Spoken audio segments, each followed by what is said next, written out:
Hello friends, welcome to another tutorial of technical learning. From today I am going to start a new series which is related to C++, and further on we will cover about the data structure also.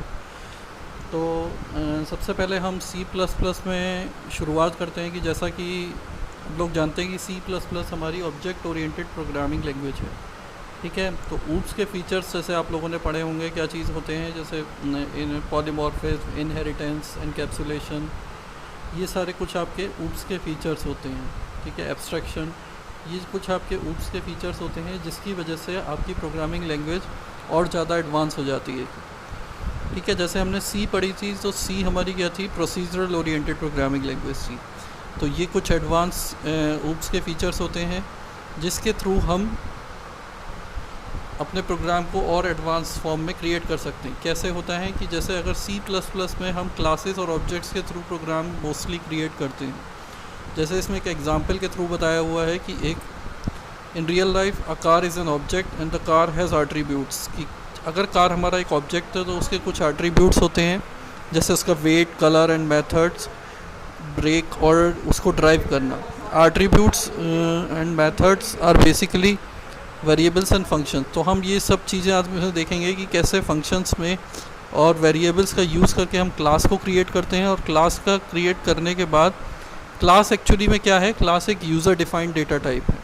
तो हमने data type जैसे पहले पढ़े होंगे कि कुछ हमारे pre defined होते हैं, बिल्ट इन डेटा टाइप होते हैं, कुछ हमारे यूज़र डिफाइंड होते हैं, कुछ हमारे कॉल इन डेटा टाइप्स होते हैं जिनको हम यूज़ करते हैं, जैसे हमारे फंक्शंस हो गए, पॉइंटर्स हो गए। तो क्लास जो हमारा एक पार्ट है वो that is the user defined data types. तो जब भी हम कोई क्लास क्रिएट करते हैं तो क्लास को first of all we have to use the keyword class. ठीक है, किसी भी क्लास को बनाने से पहले हमें क्लास का नाम देना पड़ेगा। तो क्लास कीवर्ड के बाद हम उस क्लास का नाम दे सकते हैं। फंक्शन बेसिस से उसे शुरू करते हैं। पब्लिक एक्सेस स्पेसिफायर्स होते हैं कि जो भी चीज़ पब्लिक है that can be accessible with the outside of the class, कि उसको हम आउटसाइड द क्लास के एक्सेस कर सकते हैं। जैसे इसके ये कुछ एट्रीब्यूट्स हैं, जैसे इंटीजर टाइप वेरिएबल है नंबर, ऐसे ही स्ट्रिंग टाइप वेरिएबल है हमारा माई स्ट्रिंग। तो ये सब क्या है, ये एट्रीब्यूट्स हैं। क्लास जब भी हम टर्मिनेट करते हैं तो सेमी कॉलन से टर्मिनेट करते हैं। क्लास क्यों क्रिएट करते हैं हम, क्योंकि क्लास हमारी क्या होती है, कॉम्बिनेशंस होती है एट्रीब्यूट्स का और फंक्शंस का। तो इसमें हम नंबर ऑफ़ फंक्शंस को क्रिएट कर सकते हैं और वेरिएबल्स डिक्लेयर कर सकते हैं। तो उन फंक्शंस के थ्रू हम क्लास के उन सब चीज़ों को एक साथ बाइंड कर सकते हैं और उसको हाइड कर सकते हैं आउटसाइड द वर्ल्ड। ठीक है, अब ऑब्जेक्ट का काम क्या होता है कि ऑब्जेक्ट के थ्रू हम क्लास के फंक्शंस को एक्सेस कर पाते हैं। जैसे एक सिंपल C++ में प्रोग्राम हम देख लेते हैं कि कैसे हम क्लास के थ्रू कोई भी प्रोग्राम क्रिएट करते हैं।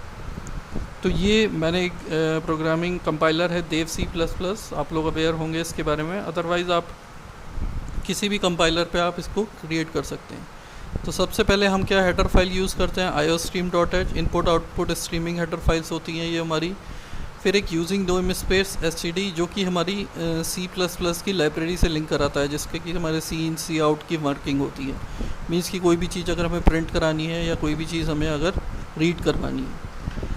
तो जैसे यहाँ एक हमने क्लास को क्रिएट करा है, रूम नाम की एक क्लास क्रिएट करी है। तो फर्स्ट हमने क्लास का कीवर्ड लिया है, ठीक है, और रूम क्लास को नाम दिया है। फंक्शन बेसिस के बाद हमने एक्सेस स्पेसिफायर में पब्लिक में कुछ वेरिएबल्स डिक्लेयर करे हैं, ये एट्रीब्यूट्स हैं। अगर हम इसमें पब्लिक नहीं लिखते हैं तो it will be work as a private. By default कुछ नहीं होता है तो वो प्राइवेट की तरह ट्रीट करता है। तो जैसे एक यहाँ पे डबल में हमने लेंथ दे रखी है, विड्थ दे रखी है और हाइट दे रखी है। ठीक है, तो ये क्या हुआ, हमारे ये कुछ एट्रीब्यूट्स हैं। फिर हमने दो फंक्शंस बना रखे हैं क्लास के अंदर, कैलकुलेट एरिया। ठीक है, अगर हमें एरिया कैलकुलेट कराना है तो क्या रिटर्न कर दे, हमारा लेंथ इनटू ब्रेथ की वैल्यू को मल्टीप्लाई कर दे और एरिया में रिटर्न कर दे उस वैल्यू को। वॉल्यूम अगर हमें कैलकुलेट कराना है तो length into breadth into height कर दे। ठीक है, तो ये हमने दो फंक्शंस यहाँ पे यूज़ करे हैं, जिन दो फंक्शंस के थ्रू हम एक में एरिया कैलकुलेट करा रहे हैं, एक में वॉल्यूम कैलकुलेट करा रहे हैं। हम डुअल मेथड से इसे यूज़ भी कर सकते हैं कि क्लास के अंदर फंक्शन की डिक्लेरेशन कर सकते हैं और क्लास के बाहर चाहें तो बाहर भी हम उसकी डिक्लेरेशन कर सकते हैं। नेक्स्ट प्रोग्राम में मैं आपको यही चीज़ बताऊंगा कि कैसे क्लास के बाहर हम किसी भी फंक्शन को यूज़ कर सकते हैं। ठीक है, तो यहाँ रिटर्न की जगह हम लोग अगर चाहें तो सी आउट लेके भी वैल्यू को प्रिंट करा सकते हैं। सी आउट किस लिए होता है? वो प्रिंट कराने के लिए। नेक्स्ट प्रोग्राम में मैं आपको वो सी आउट का यूज़ करके वो चीज़ प्रिंट करा के दिखाऊंगा। तो अब नेक्स्ट अब हमें मेन क्या करना है कि जैसा कि आप लोग जानते हैं कि ऊप्स जो हमारी है ऑब्जेक्ट ओरिएंटेड प्रोग्रामिंग, वो हमारी बॉटम अप अप्रोच को फॉलो करता है। ठीक है, तो मेन इसमें हम बाद में यूज़ करते हैं, क्लास को हम पहले डिफ़ाइन करते हैं। ठीक है, तो मेन के कंपाइलर सबसे पहले रीड करने मेन के पास ही जाएगा। मेन में जो भी फंक्शन ब्रेसेस है, फर्स्ट ऑफ ऑल हमें क्या करना पड़ता है, एक ऑब्जेक्ट को क्रिएट करना पड़ता है जो कि क्लास से हमारा कम्युनिकेशन करवाता है। तो ऑब्जेक्ट हम कैसे क्रिएट करते हैं? जो भी हमारी क्लास का नाम है, सपोज़ रूम नाम है क्लास का, तो रूम नाम के साथ हम ऑब्जेक्ट का नेम देंगे। ऑब्जेक्ट का नेम हमारा अल्फ़ा न्यूमेरिक हो सकता है, हम रूम 1 भी दे सकते हैं, R1 भी दे सकते हैं, कोई भी नेम हम ऑब्जेक्ट, किसी भी नेम से ऑब्जेक्ट को क्रिएट कर सकते हैं।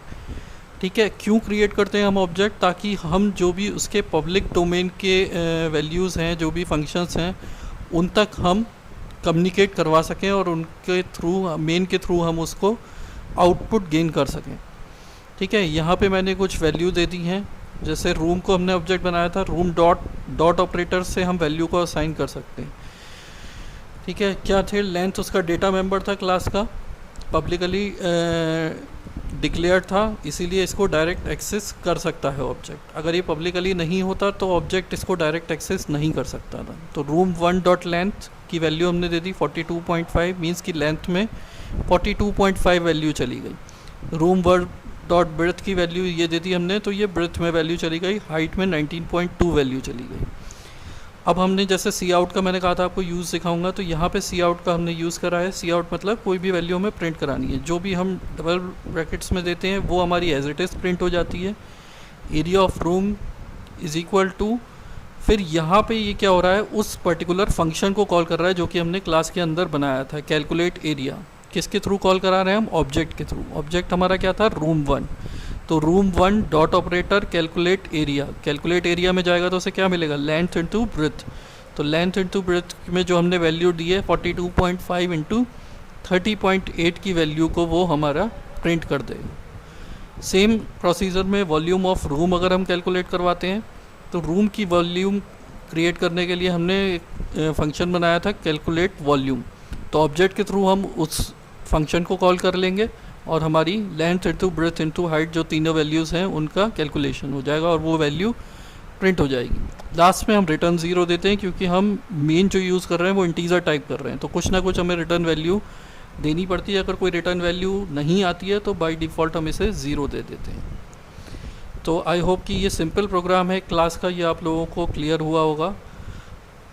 और कुछ एडवांस चीज़ें C++ में ऊप्स में सीखने के लिए मेरे लेक्चर्स को कंटिन्यू देखिए। मैं पूरी सीरीज़ इसकी बनाऊंगा जिसमें कि आपको पूरा C++ का ऊप्स के फीचर, उसके बाद मैं डेटा स्ट्रक्चर की एक सीरीज़ पे वर्क करूंगा जिसमें कि डेटा स्ट्रक्चर के आपके सारे प्रोग्राम्स कवर कराऊंगा। So thanks for watching. Next video में हम देखेंगे कि किस तरीके से हम क्लास के फंक्शंस को आउटसाइड द क्लास डिक्लेयर करके कॉल कराते हैं। So thanks for watching and मेरे चैनल को सब्सक्राइब करें और लाइक करें इस वीडियोस को।